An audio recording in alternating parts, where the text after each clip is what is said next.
vamos lá. O sistema psíquico e a minha recuperação. Queridos, nós conhecemos sobre o sistema respiratório, nós conhecemos sobre o sistema cardíaco, nós conhecemos o sistema reprodutivo, e eu queria hoje falar um pouquinho sobre o sistema psíquico. Sistema psíquico, nós falamos muito pouco sobre ele. O sistema psíquico, ele é baseado em duas áreas principais: consciente, as coisas que eu sei sobre eu mesmo, e o sistema inconsciente, coisas que eu não tenho ideia que está lá. Sistema consciente e o sistema inconsciente, coisas que eu não tenho certeza que está lá. E para nossa surpresa, o que eu sei sobre mim mesmo é apenas 5% de quem eu sou. O que eu sei, o que eu acho que eu sou, é apenas 5% de quem eu realmente sou. Quando o psicanalista fez essa proposta de que existe uma parte consciente e uma inconsciente, e adivinhe o que é que determina a minha vida? É o consciente ou o inconsciente?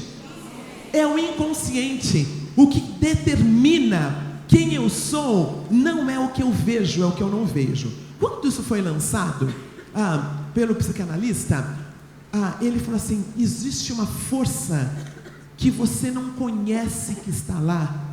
É como se fosse uma outra pessoa dentro de você, e quem determina isso não é você. As pessoas queriam matar esse homem. Falou: de jeito nenhum, isso não é possível que é verdade. Não é possível que tenha uma força interna dentro de mim que determina coisas que eu não tenho noção. Queridos, para nós cristãos, é a coisa mais clara do mundo, não tem? Não foi Paulo que fala: o que eu quero fazer e o que eu não quero? Existe uma força determinante, sim, que é inconsciente. Então, para nós que somos cristãos, nós sabemos que existe essa força que determina, que está dentro da gente. Próximo slide, por gentileza. Aí, a parte consciente, a inconsciente, ainda mais. E o próximo, por favor. Eu queria falar agora sobre 3 áreas que estão dentro desse sistema psíquico, tá bom? 3 áreas que estão dentro desse sistema psíquico. O primeiro é uma parte chamada id, ou isso. É a fonte de energia psíquica e o aspecto da personalidade relacionada aos instintos. É um componente biológico. Ele é regido pelo princípio do prazer e ele é totalmente inconsciente. Isso, ele não é consciente, ele quer prazer o tempo todo, ele quer fazer o que ele quer na hora que ele quer. Ele está totalmente nessa parte inconsciente. Queridos, por isso que quando a gente fala: está bebendo? Para de beber. Você vai morrer se você continuar bebendo. E a pessoa continua bebendo. Ela quer parar de beber, de fato? Ela quer. De fato ela quer. Mas existe algo muito maior que ela, que a impele para a bebida. Para de olhar na pornografia. Você não é crente, você já não tem tudo, você não sabe que não... E existe uma força muito maior que o leva a olhar a pornografia. Não é algo que... quer ver, olha, fala para você, olha, não pense no verde. Não pense na letra verde. É possível não pensar? Porque está lá, é forte. Por isso a importância de eu não ter que dar pitaco para o outro. Porque não é comportamento que ele tem que mudar. É algo muito mais profundo. O isso determina. Ele é determinante. Ele é forte e ele quer fazer o que ele quer. A primeira parte dessas 3 áreas. Eu queria falar sobre a segunda agora, Renan. Pode ir lá, por gentileza. Esse é o eu, que é o que eu acho que eu sou. Ele é aspecto racional da personalidade. Ele é responsável pelo controle dos instintos.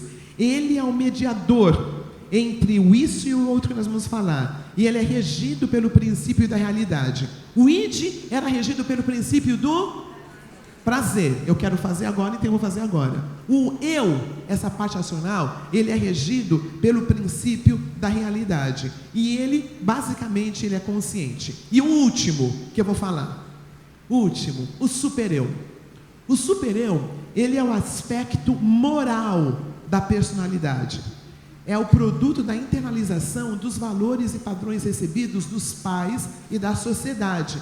Ele é um componente social do trio, depositário de normas e princípios morais do estudo social a que o indivíduo se vincula, e ele é predominantemente consciente. Ele é o juizinho, sabe? Você, olha, não pode fazer isso não. Né? Lembra? Cuidar do olhinho que olha, cuidar do mãozinho que vê, papai do céu está olhando para você, lembra disso?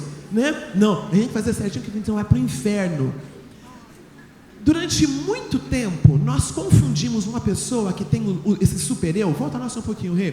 Nós confundimos uma pessoa desta como uma pessoa espiritual. Porque ela não faz nada de errado, ela faz tudo certinho, ela segue o script certinho, mas é uma questão da razão dela. Na Bíblia, uma pessoa que eu vejo que tem esse super-eu bem desenvolvido são os fariseus, e eu queria pensar em Nicodemos. Lembra de Nicodemos? Ele fazia tudo certinho. Lembra de Saulo, antes de converter? Ele tinha isso desenvolvido. Isto não, quando você tem isso desenvolvido, não é recuperação, é pela força própria. Ele faz porque ele tem que fazer. Dá para perceber, queridos, a diferença de uma pessoa que tem um super-eu bem desenvolvido? Aí tem um slidezinho próximo que mostra bem bonitinho. O equilíbrio dessas forças precisa ser mantido para uma vida de qualidade. No próximo, Rê. Eu queria, acho que não tem a foto, mas é assim, o id, ele é aquele que quer fazer tudo o que ele quer. Então fala assim, vamos comprar um carro? O id. Aí o superego fala, mas nem a pau, não tem dinheiro para comprar, não dá para comprar. E aí o ego tenta mediar, não dá para comprar agora, quem sabe no ano que vem. Então essas três forças, elas estão sempre trabalhando para fazer com que a pessoa tenha uma vida razoável. Se o superego ganha, é aquela pessoa que vai sempre pela lei, que vai sempre fazer certinho, que é sempre, tem uma palavra bonita dessas pessoas que tem essa parte desenvolvida, ele é aquela pessoa perfeccionista. Tem que estar tudo certo, o guarda-roupa está sempre arrumadinho, é aquela pessoa maravilhosa, sabe? Só é difícil ser é difícil ser o cônjuge dela às vezes, porque ela tem tudo certinho. Se uma pessoa que tem o id desenvolvido, é aquela pessoa que é bem alegre, tranquila, vai fazendo as coisas. Agora, o que nós fazemos no Celebrando a Recuperação? Nós procuramos o equilíbrio dessas. O que acontece no Celebrando? A pessoa que é extremamente rígida, não pode nada, ela puxa, eu posso, eu não tenho o que nada. A pessoa que é totalmente desgovernada, faz tudo o que quer, que está com as finanças todas bagunçadas, essa pessoa começa a se equilibrar. O Celebrando a Recuperação nos ajuda no equilíbrio dessas três forças. Volta só um pouquinho, Rê. O que eu queria falar um pouquinho, volta mais um pouquinho, só para eu saber onde nós estávamos. Muito bem. O próximo que eu gostaria de falar, então, é sobre a resistência. Podemos ir lá. Resistência. Queridos, se nós temos o Espírito Santo em nós, se nós estamos querendo recuperação, por que é que eu resisto tanto? Por que é difícil vir no Celebrando? Por que o pneu do carro fura? Por que é tão difícil encontrar o padrinho? Por que é tão difícil fazer o inventário? Porque existe uma resistência. Existe uma resistência que todos temos. É natural essa resistência. Resistência é tudo que nos nossos atos ou palavras do celebrante, na verdade, se opõe aos acessos deste ao seu inconsciente. O conjunto das reações de um celebrante, cujas manifestações, no contexto do tratamento, criam um obstáculo para desenvolver a análise. Aquela parte do id, ela é muito forte. ela quer fazer o que ela quer fazer na hora. E eu tenho uma resistência natural, que a palavra de Deus diz que é o velho homem. Eu tenho uma resistência natural. A colocação sobre resistência é tudo de dor que aconteceu na nossa vida, ela vai para o inconsciente. Todas as nossas dores, todas as nossas questões, elas não desaparecem, elas ficam lá. É muito doloroso lembrar sobre essas coisas, então a gente vai colocando nesse depositário inconsciente. Mas o que acontece é que no próximo são repetições de produções defensivas que acontecem dentro da gente. Imagine se nós lembrássemos de todas as nossas dores, de todas as questões que passamos, nós sobreviveríamos? Nós colocamos para baixo. E Deus, pela graça dele, cuida da gente, que essas coisas vão sendo lembradas aos pouquinhos dentro do Celebrando a Recuperação. Aos pouquinhos elas vêm. Quando a maioria dessas coisas vem, queridos, para a gente percebê-las? No inventário. No inventário, muitas dessas coisas vêm à nossa mente. O que é, então, o que eu chamo de a resistência é um mecanismo de defesa para não sentirmos dor. São recordações esquecidas que não se perdem, estão mantidas, detidas por uma força chamada de resistência. A resistência é um mecanismo de defesa para não sentirmos dor. Resistimos porque a dor da lembrança é insuportável. Pode ler o próximo? Agora, o que é recalque? Lembra quando a gente falava, você é um recalcado? Lembra essa expressão? Dentro da psicanálise, ser recalcado é uma coisa muito boa. Significa que eu consegui levar para o inconsciente algumas dessas questões. Houve o recalque. Só que a pessoa que faz com que isso aconteça, então, vamos dizer, queridos, vamos dizer que eu passei por um abuso sexual. E isso está recalcado. A dor é muita. Sabe o que pode acontecer comigo? Pode acontecer comigo que eu desenvolva uma dependência química. Aquela dor é tão grande, então, eu não paro de beber. Aquela dor que eu não lembro, pode me levar à compulsão sexual. Conhece pessoas, temos testemunhos preciosos de pessoas que foram abusadas, que não conseguiam se lembrar, então a válvula de escape era a compulsão sexual. Uma que é muito comum, que a gente vê no consultório, é a compulsão alimentar. Consegue perceber como o recalcado, ele fica lá, mas ele tem poder sobre a nossa consciência? Dá para entender como as questões que não foram resolvidas na nossa infância, que ainda não chegaram à nossa consciência, mesmo assim elas têm um poder sobre nós? Aí o que acontecia nas igrejas? A pessoa, ela tinha uma questão de bebida, e aí tinha que parar de beber, não era? Mas não lidou com o que aconteceu antes. Aí, o nosso programa sugere o quê? Quando eu tenho uma compulsão e eu vou no grupo, o grupo diz para mim o que fazer? Porque o problema não é a compulsão. O problema não é a compulsão. O problema é muito anterior. É um trauma emocional. É alguma coisa que aconteceu que faz com que a pessoa, é a válvula de escape dela. É, na verdade, o analgésico que ela usa. Eu estou com dor de cabeça, a minha tendência é tomar fala o nome de um analgésico. Alguma coisa. Mas vamos dizer que a minha dor de cabeça é que eu estou com pneumonia. Adianta ficar tomando remédio para dor? Não, tem uma outra questão. No Celebrando a Recuperação, queridos, nós chegamos com um problema aqui. Mas o problema não é esses. Por isso que a gente eventualmente vai lidar com muitas questões até chegar onde é a situação. Porque nós recalcamos dores e nós chama a volta do recalcado. Nós recalcamos, mas aquele problema ele volta. E ele volta com alguma questão que nós lidamos dentro do celebrando. Mas dá para entender que o problema não é parar de beber, não é parar de fumar, não é parar de olhar pornografia. A resposta está em uma pessoa. Qual é o nome? Jesus.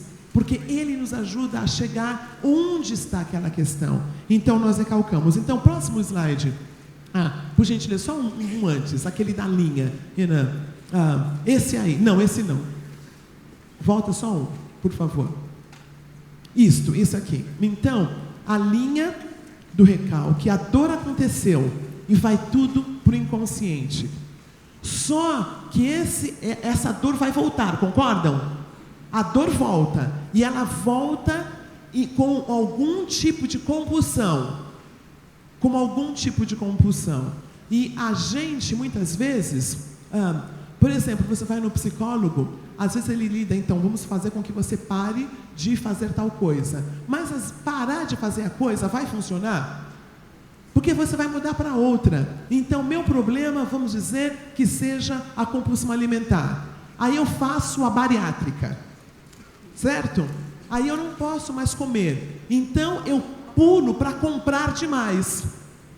Não é mesmo? Eu pulo para uma outra área, eu só mudo. Aí, quando eu paro de comprar demais, porque não tenho mais dinheiro, eu pulo para uma outra. E nós entendemos que a nossa questão não é a superficialidade, é trabalhar com a razão, com o que está acontecendo. Aí eu queria falar um pouquinho sobre uma história muito bonita. É de uma moça. Ela é uma pessoa que ela nada. O nome do filme é A Música Que Há em Mim, tá? A Música Que Há em Mim. Ela é uma pessoa que nadadora, e ela para em Buenos Aires para trocar de voo. E quando ela está lá para fazer a troca do voo, ela vê uma mãe com um bebê no colo, e esse bebê, a mãe está fazendo o bebê parar de chorar. E a mãe começa a cantar uma música em espanhol, e essa moça, que é da Europa, europeia, consegue cantar a música e começa a chorar. E ela não entende, como que eu sei essa música? Por que eu estou chorando? O que está acontecendo? Ela sai dali, fala, vou ficar nessa cidade que tem uma coisa acontecendo aqui. Ela fica na cidade, procura um hotel. No caminho para o hotel, ela vê um topodídio enorme. E traz alguma coisa no coração dela. Ela compra o topodídio e leva para o hotel. E liga para o pai dela e fala, pai, um negócio está acontecendo aqui, é muito estranho. Eu comprei um topodídio e eu cantei em espanhol. O pai fala, estou indo para aí, pegando um voo e vou para aí. O pai chega e explica, você foi adotada. A tua mãe biológica te deixava na escolinha, e a tua mãe que te adotou, a minha esposa, cuidava de você. E um dia a tua mãe nunca voltou por causa de um golpe político aqui. E esse golpe político, nós achamos que tua mãe tinha morrido e nós adotamos você. Dá para entender que tudo o que acontece conosco está guardado no lugar? E eventualmente aquilo vem. A música que há em mim.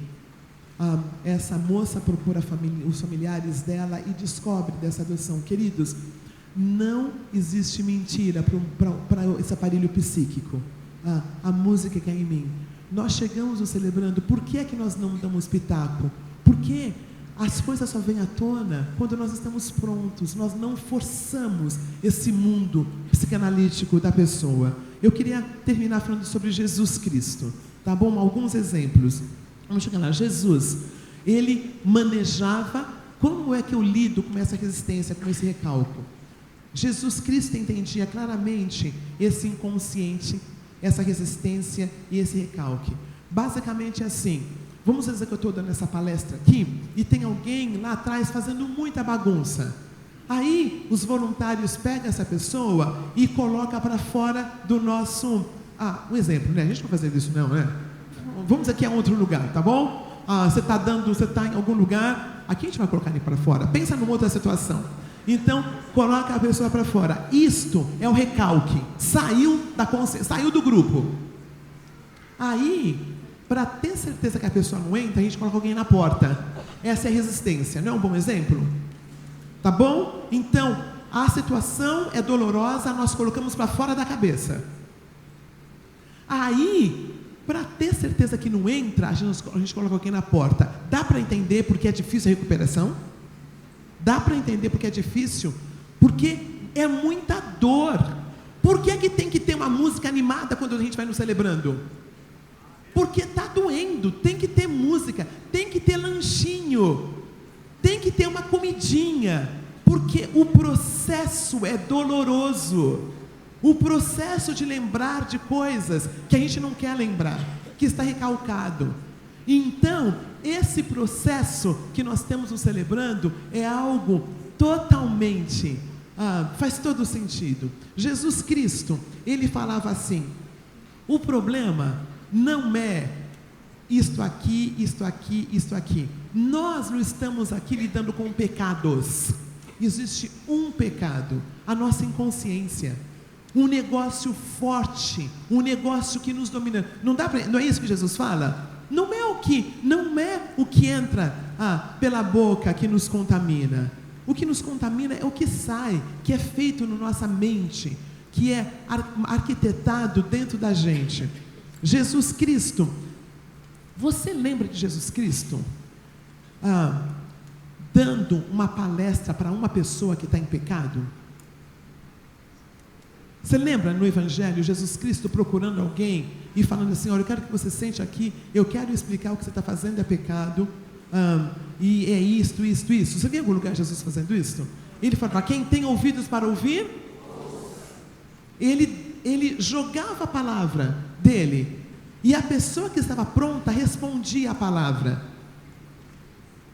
No nosso grupo de apoio, nós falamos com alguém o que ele tem que fazer?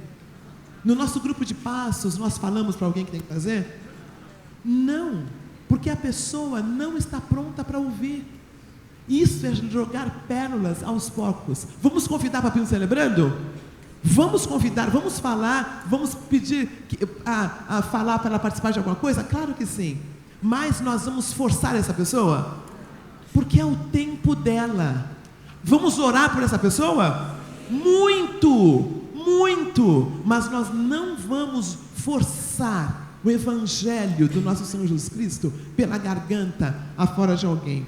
Jesus falou assim: vinde a mim todos que estão sobrecarregados, eu vos aliviarei. Em nenhum lugar do Evangelho nós vemos Jesus forçar a barra do recalque e da resistência.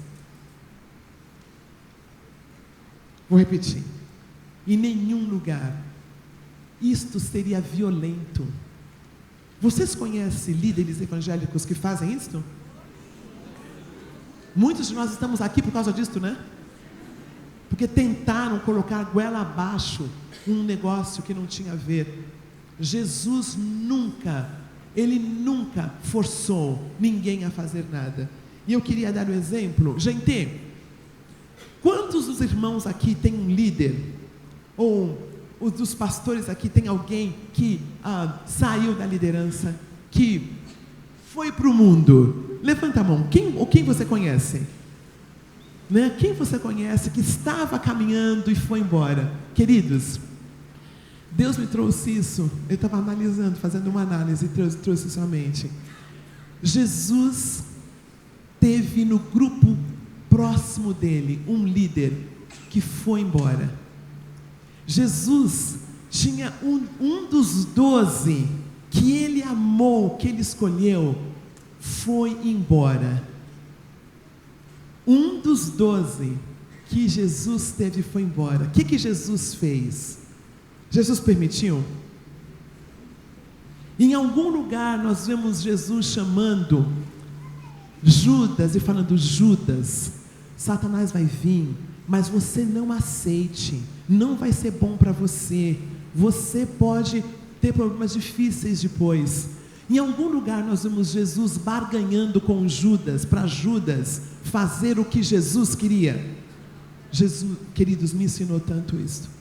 E Jesus era o Salvador do mundo e não conseguiu salvar um dos discípulos dele. Não é uma coisa impressionante? Jesus não conseguiu salvar um dos discípulos dele, porque Jesus não força a barra. Amém? Muitos de nós tentamos salvar Judas, gastamos muito tempo com Judas e nós deixamos o João de fora. Nós gastamos tanto tempo com Judas que nós deixamos a comunhão daqueles mais próximos.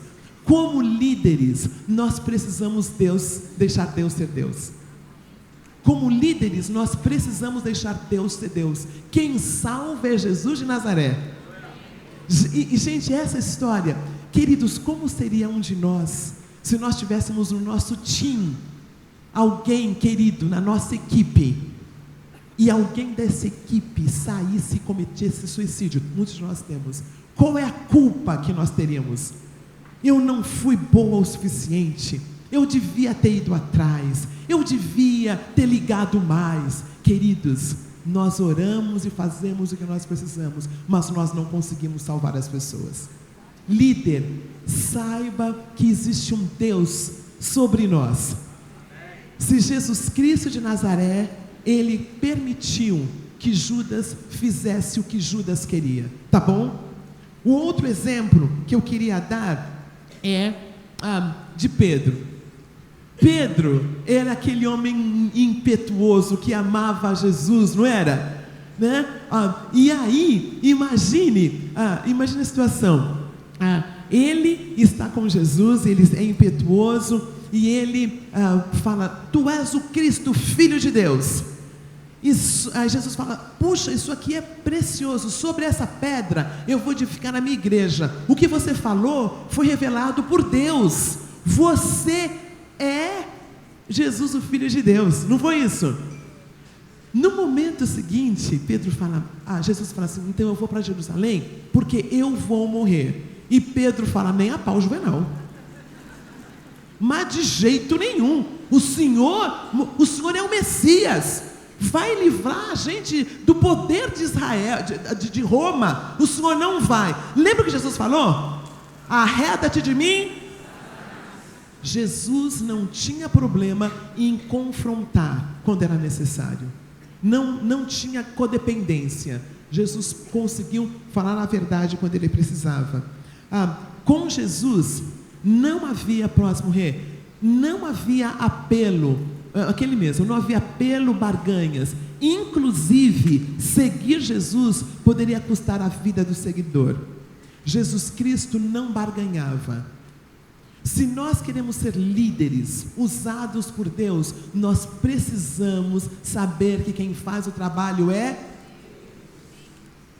Nós precisamos, senão nós não vamos conseguir ser líderes, porque nós vamos cansar, nós vamos estar estafados, nós vamos estar tentando secar gelo. Quem faz o trabalho é Jesus de Nazaré. Jesus se comunicava, queridos, Jesus se comunica com o nosso consciente. Ele conhece quem eu sou pelo que eu acho que eu sou, ou ele comunica com esse inconsciente? Fala, dá um chute. Jesus se comunica com esse inconsciente, com essas coisas que tem aqui. E eu vou dar um exemplo. Eu sempre me achei eu falei: qual é o problema? As recaídas, elas acontecem por causa de orgulho, não é mesmo? O que nos faz recair, todas as áreas, é o orgulho, certo? Se é dependência química, é porque eu fico todo poderoso quando eu bebo, né? Se é compulsão sexual, eu fico todo poderoso, não é isso? Se é baixa autoestima, eu fico tão fragilizada que todo mundo vem e me acha que eu sou uma coitadinha. É o mesmo pecado, certo? Não é? Do orgulhoso. Então, eu falava assim, puxa vida, eu acho que essa questão não é uma grande questão para mim. Aí no congresso do ano passado, quem estava aqui no ano passado? Tá bom, tinha um bocado de gente. Eu percebi que eu subi muito no palco. Eu estava muito aqui em cima. Não é a consciência que determina. É a inconsciência. Então eu falei, Senhor, eu quero trabalhar, porque a soberba precede a ruína e a altivez do espírito, a queda. Aquele que está em pé, veja que não. E eu falei, Senhor, eu quero trabalhar essa área. Eu quero ter a honra de estar nos celebrando durante muitos anos. Eu não quero recair. Então eu trabalhei. Mas eu não percebia conscientemente o orgulho, mas eu percebi aqui. E ninguém me disse, viu? Está entendendo? Como é que a inconsciência vem? Através de ações, coisas que eu faço, coisas que eu sonho, brincadeiras que eu faço e sintomas, e xistes, aquelas brincadeirinhas. São 5 maneiras como a inconsciência vem. Quem eu realmente sou, vem através do que eu faço, vem através das coisas que eu falo, vem através de coisas que eu sonho. Eu sempre sonhava que eu ia estar no programa do Jô. Eu falei, de onde que vem esse sonho? Eita, eu, hein? Sempre um sonho repetitivo. É claro que é psicanalítico. E justo eu, uma serva de Deus, humilde assim? Como assim? Gosto, abraço todo mundo? Abraço, não. Eu sempre achei que o orgulhoso é aquele que sabe ficar sentado lá. Eu amo tirar foto, viu, gente? É que não dá. Deus mostrou, sim, aquele que está em pé, veja que não caia. Porque não é o que eu acho de mim que determina. É o que eu falo. É o que eu sonho. E Deus, pela graça dele, penetra isto. Queridos, nós o celebrando, não vamos nos basear no que a gente acha que a gente é. O nosso padrinho conhece a gente bem. O nosso psicanalista, nosso psicólogo conhece a gente bem. Ouvir o que o outro diz, porque eu não dou conta de me ver. Eu preciso de alguém perto de mim para dizer, não, Roseni, está um pouquinho a mais. Menos. Nós precisamos de pessoas. Por isso que no Celebrando nós não caminhamos sozinhos. Porque o que a gente acha sobre a gente é quanto por cento? É só 5%. Eu preciso de um outro olhar. Eu preciso que alguém... E gente, quanto mais líder você é, mais difícil as pessoas chegarem para falar com a gente, viu? Escutaram? Quanto mais líder você é, menos as pessoas falam com a gente. Eu me lembro saindo com uma menina muito querida, muito líder, viajávamos muito, e ela sempre dizia onde a gente ia.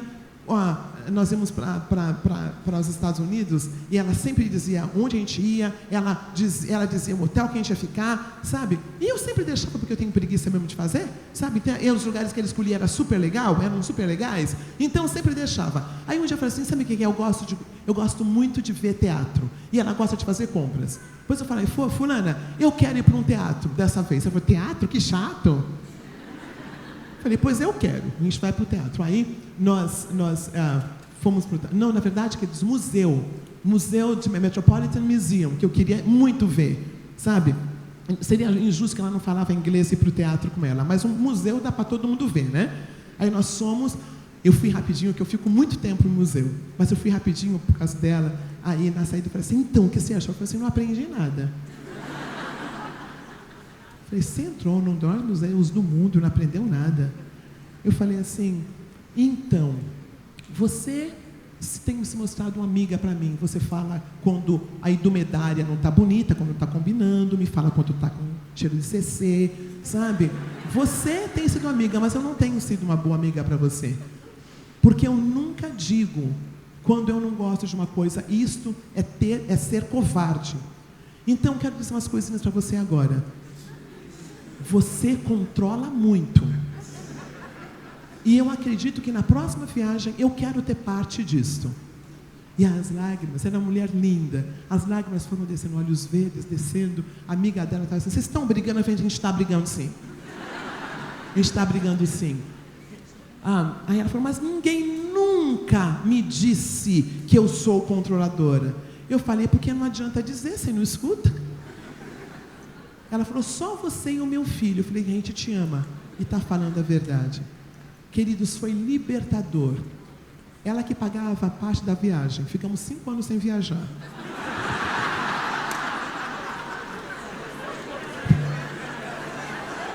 Mas depois, vocês acreditam que agora, quando a gente sai, ela pergunta a minha opinião, onde a gente vai e tudo mais? Houve um crescimento. Mas o que eu queria dizer é que, então, ela trabalha em televisão, uma pessoa era muito famosa e tal. Ninguém dizia para ela.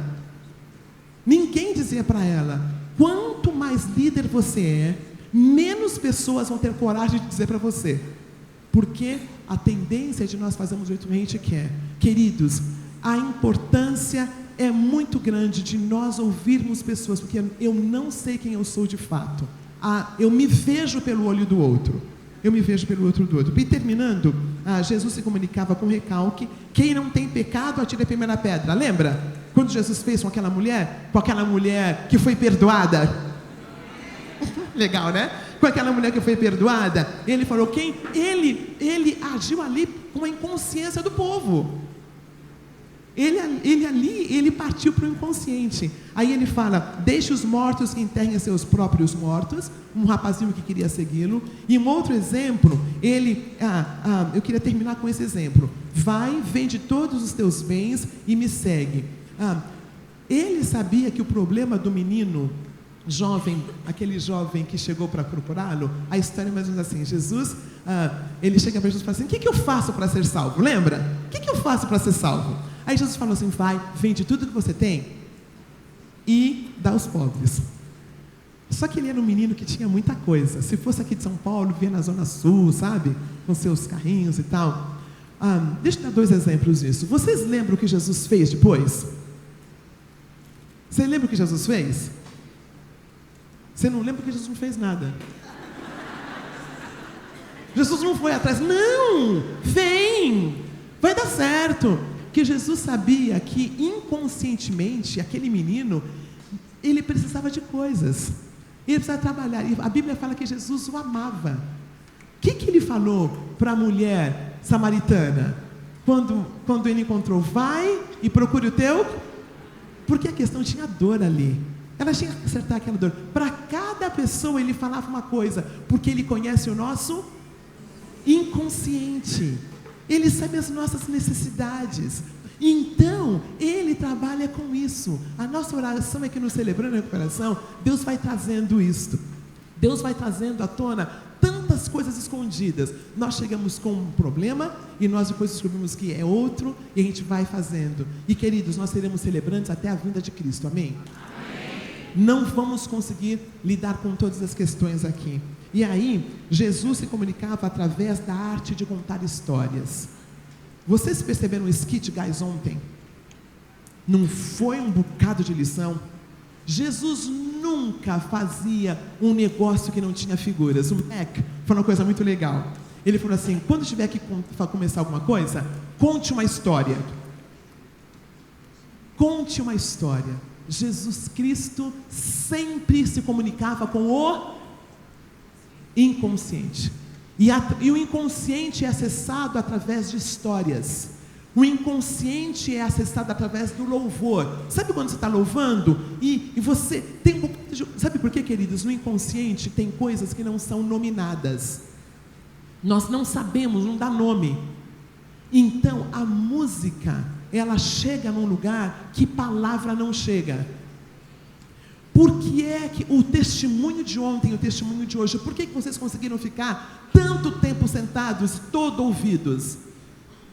Porque o testemunho é algo forte. Porque tem história. Tem história. Jesus Cristo, o maior professor que pisou na terra, ele usava histórias. Por que é que no Celebrando a Recuperação tem quantas histórias por ano? 25. É uma lição e uma história. É uma lição e é uma história. Eu queria terminar dizendo uma coisa, queridos. Quando Deus deu celebrando para o John Baker, eu tenho certeza que ele não sabia dessas questões psicanalíticas. Deus deu para ele. Quando ele deu as 5 diretrizes, Deus deu para ele, não dá pitaco. Da onde saiu isso? Da onde saiu isso? Do coração de Deus para aquele homem. Da onde que foi o testemunho? Deus quem disse para ele, sem ele ter nenhuma formação psicanalítica. Não é lindo isso, queridos? Deus nos usa, quando Deus fala, outra coisa que eu queria terminar, as 4, profissional no celebrando é só se ele for celebrante. Não começa a trazer um bocado de psicólogo, psicanalista, psiquiatra para o seu celebrando, à torto e à direita. A gente estraga o celebrando. Nós podemos estragar o celebrando. Tinha lugares que achava que o líder do celebrando tinha que ser psicólogo. Não, queridos. Deus se revela a nós, independente da psicologia. Porém, é claro que tem psicologia dentro do celebrando. Não é terapia, mas é terapêutico o celebrando. Então mantenha a lição, mantenha os testemunhos, porque Deus, pela graça dele, nos alcança. E a parte principal de hoje tem coisas sobre nós mesmos que nós não sabemos, mas nosso Pai eterno conhece.